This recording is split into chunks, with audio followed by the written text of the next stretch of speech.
नमस्कार। Welcome to exam दिवस।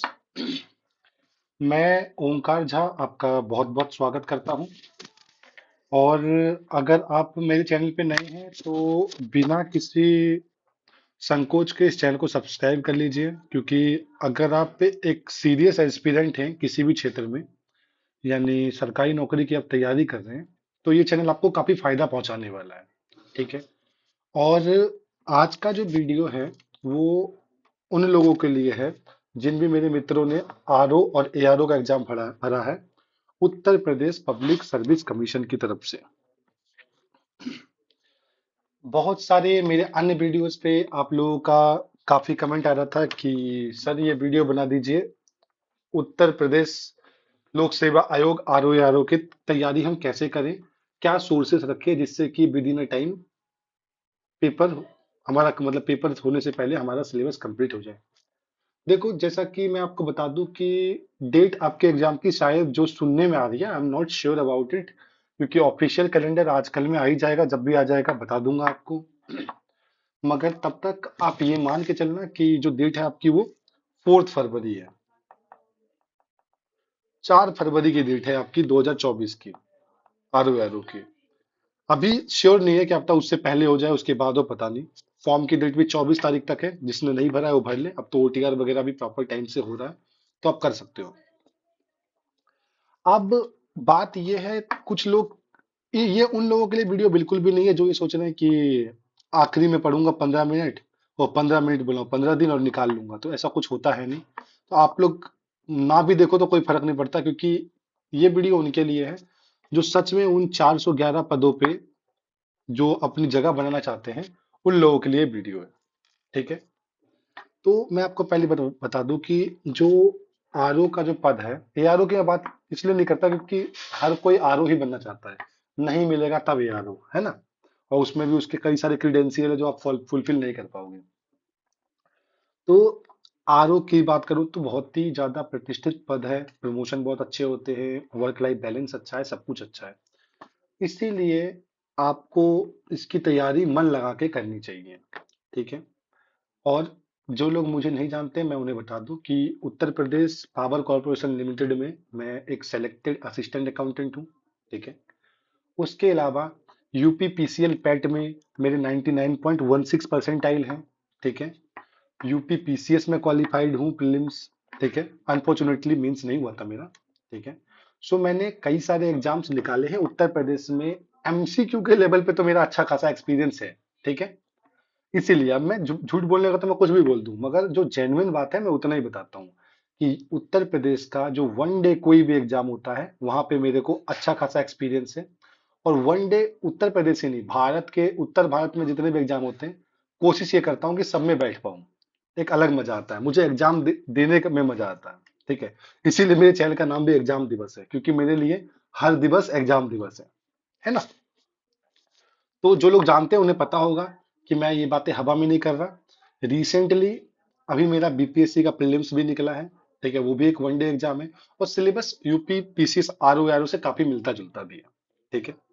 तो मैं अभी आपको जो स्ट्रेटजी बता रहा हूँ, यानी जो मैं फॉलो कर रहा हूँ, मैं आपको वही बता रहा हूँ। फालतू की मैं बकैती नहीं करता, काम वो करता हूँ जिससे कि आप लोगों का फायदा हो। ठीक है।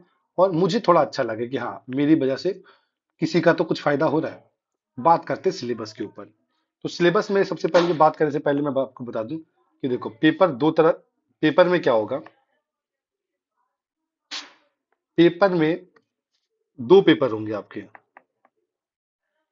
ठीक है। दो पेपर होंगे आपके। ठीक है।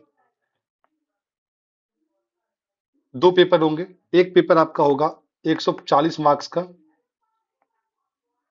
ठीक है। 140 मार्क्स का, जिसमें आपका जीएस और मैथ रीजनिंग आएगी। और दूसरी पाली में आपका एग्जाम होगा 60 मार्क्स का, जिसमें आपसे हिंदी पूछी जाएगी। Got it. अब सबसे पहले बात करेंगे कि अगर मैं तैयारी कर रहा हूं तो मैं क्या फॉलो करता हूं जीएस की प्रिपरेशन के लिए। ठीक है। जीएस की प्रिपरेशन के लिए मैं क्या फॉलो करता हूं, तो जीएस में देखो, सबसे पहली बात, ये सिलेबस है आपका जीएस का। ठीक है। कि art and culture, economics, history, polity, geography, general science, environment, math, reasoning और यूपी स्पेशल। मैथ रीजनिंग में रीजनिंग का सिलेबस ज्यादा आता है, ठीक है, मैथ कम आती है इसमें, ठीक है। तो आप ये मान लो कि आपको रीजनिंग पे ज्यादा फोकस करना है कंपेरेटिवली मैथ के, 20 नंबर के अराउंड कहीं थोड़ा बहुत रहता है।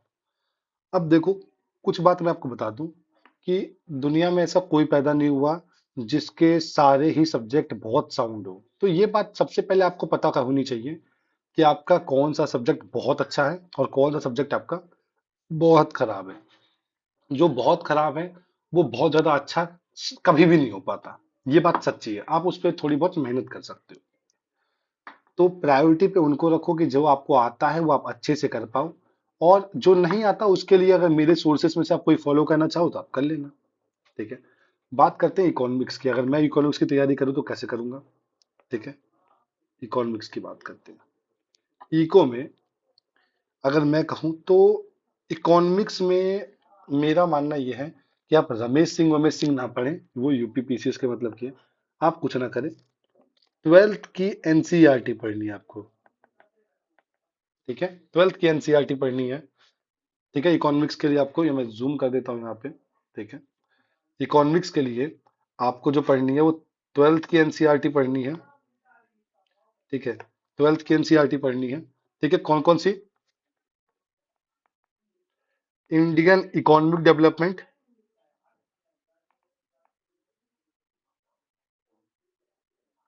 और साथ ही साथ आपको क्या पढ़नी है, आपको पढ़नी है दूसरी बुक जो पढ़नी है वो पढ़नी है मैक्रो इकोनॉमिक्स।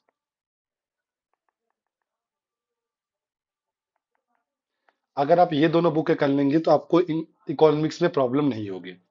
इसके अलावा अगर आप इकोनॉमिक्स में कुछ और पढ़ना चाहते हैं, बहुत ज्यादा शौकीन लग रहे हो आप और आपको बहुत ज्यादा पढ़ने का मन कर रहा हो, तो आप फॉलो कर सकते हैं। पीवाई क्यू लगाइए आप, पीवाई क्यूज इकोनॉमिक्स के, ठीक है। पर्टिकुलर सब्जेक्ट के लगाइए आप। किसके किसके? यूपी ट्रिपल एससी के, ठीक है, और यूपी पीएससी के।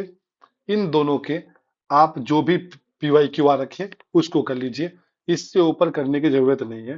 कुछ लोग आपको घटना चक्र की भी सलाह देंगे, मैं कहूंगा इतना कर लूँ काफी है। जहां पे घटना चक्र की जरूरत नहीं है वहां मैं फालतू की बातें नहीं करता। तो ये आपका इकोनॉमिक्स का आपका स्ट्रेटजी हो गई, ठीक है। अब आप बात करोगे, इकोनॉमिक्स के बाद लेते हैं हिस्ट्री को, ठीक है। हिस्ट्री ले लो। हिस्ट्री में आपको क्या करना है? हिस्ट्री में आप कुछ मत करो, ओल्ड एनसीईआरटी पढ़ लो, ठीक है। एनसीईआरटी पढ़ लो, यानी कि 3 बुक आती है ओल्ड एनसीईआरटी की। अगर आपके पास, क्योंकि अभी बहुत समय है तो आप इनको पढ़ सकते हो, इससे आपको बहुत फायदा ही होगा। ये है आपकी एंशियंट के लिए आती है। एंशियंट के लिए क्या आती है? RS शर्मा, ठीक है। और मिडाइवल के लिए आप पढ़ लो, मिडाइवल के लिए सतीश चंद्रा, ठीक है। और तीसरी आपको जो बुक पढ़नी है वो बिपिन चंद्रा पढ़ सकते हो आप। नहीं, अगर बिपिन चंद्रा पढ़ने का मन नहीं है तो आप स्पेक्ट्रम पढ़ लो। इसके अलावा ओल्ड एनसीईआरटी के का अल्टरनेट है स्पेक्ट्रम, आप उसको ही पढ़ सकते हो, ठीक है। और अगर मान लो कि इसके बाद आपको और भी कुछ लगाने का मन करे तो घटना चक्र लगा लो। हिस्ट्री के घटना चक्र, ये मैं जो बता रहा हूँ दोनों, वो वही बता रहा हूँ जो सोर्सेस आपके हिंदी और इंग्लिश दोनों में अवेलेबल है। घटना चक्र भी आप लगा सकते हो। इसके अलावा अगर आपको और ज्यादा हिस्ट्री को अपनी और पुख्ता करना है तब जाके आप लूसेंट लगा लो थोड़ी सी। आप कहोगे लूसेंट से पुख्ता होती है? हाँ जी, बिल्कुल होती है। लूसेंट की शर्त ही यही है, लूसेंट की शर्त ही यही है, लूसेंट की, कि आपको, आपने पहले पढ़ा हो। वो बेसिकली लूसेंट क्या है? एनसीईआरटी का नोट ही तो है। तो आपने एनसीईआरटी पढ़ी हो, ये पढ़ लो। और मान लो कि आपको ओल्ड एनसीईआरटी पढ़ के आप इतना ज्यादा आप परेशान हो जाएंगे, सब कुछ हो जाएंगे, तो मैं आपको इसका एक अगर अल्टरनेट बताऊं, ओल्ड एनसीईआरटी का आपको नहीं पढ़ना तो आप पढ़ सकते हो। महेश कुमार बर्नवाल की बुक आती है, बर्नवाल की बुक आती है, ठीक है, एनसीईआरटी सार। उसके एमसीक्यू कर लो तब भी आपका काम बन जाएगा, ठीक है। और पीवाईक्यू तो आपको हर सबके करने ही है, यूपीएससी और यूपीपीसीएस और यूपी ट्रिपल एस सी के पीवाईक्यू जरूर आपको लगाने हैं, पर्टिकुलर हर सब्जेक्ट की। ठीक है, हिस्ट्री भी हो गई आपकी। पॉलिटी के लिए कुछ भी नहीं करना है। ठीक है, पॉलिटी के लिए कुछ नहीं करना है, आपने पढ़नी है लूसेंट। ठीक है, और देखने हैं मेरे वीडियोस। ठीक है, कल से शुरू हो जाएगा लक्ष्मीकांत की सीरीज, मेरे वीडियो और लूसेंट पढ़ लो, बात खत्म हो जाएगी। जिसको मेरे वीडियो देखने में दिलचस्पी ना हो, कोई जबरदस्ती नहीं है, आप लक्ष्मीकांत की बुक पढ़ सकते हो। ठीक है, आप ये पढ़ सकते हो। ठीक है, मेरे वीडियो देखने से ये होगा कि आपको फिल्टर कंटेंट मिल जाएगा। और अगर नहीं, आप में चुल है कि नहीं हमें तो भैया खुद से पढ़ना है, तो कोई दिक्कत नहीं, मुझे क्या दिक्कत है, मेरा काम है आपको गाइड करना। ज्योग्राफी के लिए, ठीक है, ज्यादा माथा ना मारे, महेश कुमार बर्नवाल की बुक खरीदें। ठीक है, एनसीईआरटी वाली सार, इसको पढ़ लें, आपका काम हो जाएगा। इसके अलावा बहुत और शौक है तो लूसेंट पढ़ लें। और पीवाईक्यू तो आपको लगाना ही है, आपको पता ही है, यूपीपीसीएस और यूपी ट्रिपल एस सी के। साइंस पे आ जाओ, साइंस के लिए आप क्या करोगे? साइंस के लिए भी वही करो, महेश कुमार वर्णवाल की बुक खरीद लो, वर्णवाल की बुक खरीद लो, एनसीईआरटी सार। और उसके बाद आपको लूसेंट पढ़ लो, लूसेंट से उसको सप्लीमेंट करो। लूसेंट कौन सी? जनरल नॉलेज वाली, स्पेशल साइंस वाली मत पढ़ना, लूसेंट जीके वाली, स्पेशल साइंस वाली हरी वाली बुक नहीं, ब्लू वाली जो आती है हिंदी मीडियम में, येलो वाली जो आती है इंग्लिश मीडियम में, वो वाली। इन्वायरमेंट के लिए आप क्या करोगे? ठीक है, एक सर है मधुकर कोटभे, ठीक है, उनकी यूपीएससी की मैराथन देख लेना, 3-4 साल पहले वाली देख लेना, 3 आवर्स की है। इसी में आपका बेड़ा पार हो जाएगा, एक भी क्वेश्चन नहीं छूटेगा, इससे ज्यादा मत पढ़ना। ठीक है, ये आपको मिल जाएगा, आप डाल देना मधुकर कोटभे यूपीएससी मैराथन इन्वायरमेंट, वो आ जाएगा खुद ही। ठीक है, बहुत अच्छे सर है, पढ़ लेना। मैथ्स और रीजनिंग के लिए, ठीक है, भाई कुछ भी मत करो, जो भी कहीं से आपको फ्री वीडियो मिलती है उसे कहीं से भी देख डालो, कोई फर्क नहीं पड़ता। ठीक है, और पीवाईक्यू देखो, और जो जो टॉपिक आपको नहीं आते हैं उसको स्ट्रॉन्ग कर लो, कहीं से ही पढ़ लो। मैथ और रीजनिंग के लिए मैं कोई रिकमेंडेशन विशेष दे नहीं रहा। ठीक है, यूपी स्पेशल, एक परीक्षा वाणी की बुक आती है, आप उसे ले लो, पढ़ लो, काम हो जाएगा। नहीं पढ़ने का मन करे मत पढ़ना, बहुत ज्यादा यूपी स्पेशल नहीं पूछता है। आर्ट एंड कल्चर, ठीक है, कुछ मत करना।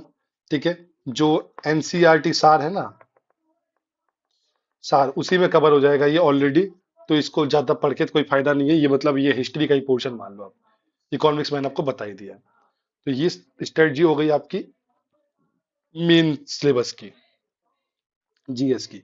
अब हिंदी के लिए, हिंदी में 6 ही टॉपिक आते हैं, सबसे 10-10 क्वेश्चन होते हैं, 10 क्वेश्चन, 10 क्वेश्चन, सबसे 10-10 क्वेश्चन होते हैं। ठीक है, 10 क्वेश्चन इससे, 10 क्वेश्चन इससे, 10 क्वेश्चन इससे, 10 क्वेश्चन इससे, 10 क्वेश्चन इससे, 10 क्वेश्चन इससे, सबसे 10-10 क्वेश्चन होते हैं। ठीक है, अनेक शब्दों के एक शब्द, तत्सम तद्भव, विलोम शब्द, विशेषण विशेषण, पर्यायवाची, वाक्य और वर्तनी। ठीक है, कुछ अंग्रेज होंगे अभी कहेंगे अरे सर मुझे तो अंग्रेजी हिंदी पढ़ने नहीं आती, तो भाई ये शर्म की बात है, ये कोई आपके लिए प्राउड करने की बात नहीं है। अगर आप इस बात का प्राउड कर रहे हो तो कहीं डूब मरो जाके, सीधी बात है भाई। मैं ज्यादा लल्लू चप्पू रखता नहीं हूँ लोगों से। ठीक है, अनसब्सक्राइब करना है अनसब्सक्राइब कर दो, कोई फर्क नहीं पड़ता। ठीक है, बच्चे वो चाहिए जो अपने कंफर्ट जोन के बाहर खेल सके, वो बच्चे चाहिए यहाँ पे मुझे। ठीक है, तो अनेक शब्दों के एक शब्द, तत्सम तद्भव, विलोम शब्द, विशेषण विशेष, पर्यायवाची और वाक्य परिवर्तन होती है। इन सब के लिए आपको क्या करना है, टॉपिक बस यही 6 ही पढ़ने हैं। ठीक है, सबसे पहली बात, अरिहंत की बुक आती है एक, नाम है ओंकार, मेरा नाम नहीं है, कोई और सर है, ओंकार नाथ वर्मा सर, वो बुक खरीद लेना। अगर ये ना मिले तो लूसेंट की काफी है, लूसेंट हिंदी खरीद लेना। इन दोनों में से कोई एक करने के बाद पीवाईक्यू लगाने हैं, यूपी पीएससी के, यूपी ट्रिपल एससी के, जितने ज्यादा आप लगा सकते हो, किसी भी एग्जाम में हिंदी आई हो उठा के आप कर लेना। इसके अलावा आपको कुछ भी करने की जरूरत नहीं है, ये तैयारी आप 1.5-2 महीने में कर सकते हो। उसके बाद अपना रिवीजन समय समय पे आप करते रहें, और थोड़ी बहुत एक आध दो निबंध लिखते रहें अगर फाइनल सिलेक्शन लेना है तो। मगर आज मैंने जो स्ट्रेटजी बताई है वो बताई है नॉर्मल आपको, किसकी? प्री की। जब मेंस निकल जाएगा तो मेंस की बता दूंगा आपको, जब प्री निकल जाएगा तो। ठीक है, अगर ये एफर्ट आपको पसंद आया हो तो मेरे चैनल को कर दे सब्सक्राइब, ठीक है, बेल आइकन को कर दे प्रेस, वीडियो को लाइक ठोके दबा के। ठीक है, और ये करते रहे। ठीक है, और जो अगर आप अपना काम करते रहेंगे तो उनका जहाँ भी प्रॉमिस करता है वो भी अपना काम करता रहेगा। कोटि कोटि धन्यवाद आप लोगों का। और एक बात और बोलनी थी, थैंक्स, आप लोगों का 500 सब्सक्राइबर कंप्लीट हो चुके हैं। इस फैमिली को एक दिन 5 लाख पे भी ले जाएंगे, और आप लोगों का सहयोग रहा तो बहुत आगे जाएंगे। ठीक है, और इस सब में ये फैमिली इसीलिए है क्योंकि आप लोग ने ही इस चैनल को बनाया है, और मैं तो बस, we all are the part of this channel. ठीक है, तो हम सबका बराबर यहाँ पे कंट्रीब्यूशन है, और हमेशा यहाँ पे एक चीज एश्योर करके रखूंगा कि कंटेंट हमेशा यहाँ पे फ्री रहेगा। ठीक है, कोई पैसा आपसे कभी कमाने की कोशिश नहीं करूंगा। हाँ, यूट्यूब कुछ अपनी खुशी दे तो भाई वो तो दुनिया कर रही है, हम भी करेंगे। मगर हाँ, कभी भी हम ना बिके थे ना बिकेंगे, हमेशा आपके लिए ये चैनल हमेशा फ्री रहेगा। और कल से शुरू हो जाइए, लक्ष्मीकांत सीरीज आपकी आ रही है, और अगले 10 दिन में लक्ष्मीकांत को खत्म कर देंगे। धन्यवाद।